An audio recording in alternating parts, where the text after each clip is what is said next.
முழுசா நினைச்சதுக்கு அப்புறம் முக்காடு எதுக்கு சாண்ட்ரா? அந்த ஆள்கிட்ட என்ன சொன்ன? எனக்கு இப்ப என்னன்னா, நான் வெளில போய் எதுவுமே நான் பார்க்கல.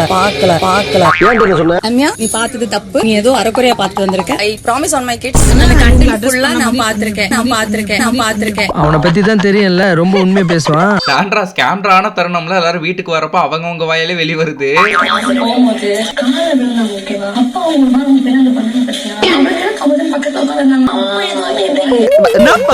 மாட்டிக்கிட்ட பங்கு வரிசையா எல்லாரும் கேட்டதும் எப்படி சமாளிக்கிறதுன்னு தெரியாம சுபிக்ஷாவை ஸ்கூபிடூன்னு கூப்பிட்டது ஒரு மலையாள ஜோக்குன்னு சொல்லி தப்பிச்சிங்க பாத்தீங்களா? நீங்க ஸ்கூபிடூன்னு சொல்லி பார்த்தோம். ஏன் அப்படி சொன்னீங்க? அது நான் வந்து சொல்றேன், அது ஒரு மலையாளத்துல ஒண்ணு இருக்கு. அவன் அடுத்து என்ன சொல்லலாம்னு யோசிக்கிறேன். பாவம் அமித் ஃப்ரெண்டுன்னு சொல்லி கோமாளி ஆக்கிருக்காங்கன்னு ஃபீல் பண்றப்போ ஒரு ஆக்டிங்க போட்டாங்க பாருங்க. நானா உங்களையா அண்ணா பேசுன விக்ரம். இதுல வேற மேடம் திவ்யா ட்ரிகர் பண்ணதா தப்பா நினைச்சுக்கிட்டனாலதான் 18 லட்சத்தை எடுக்காம விட்டுருக்காங்க போல.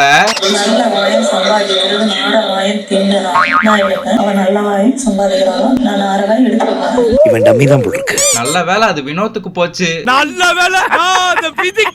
எப்பவாவது எதுவும் பண்ணாம இருந்து பாருங்க.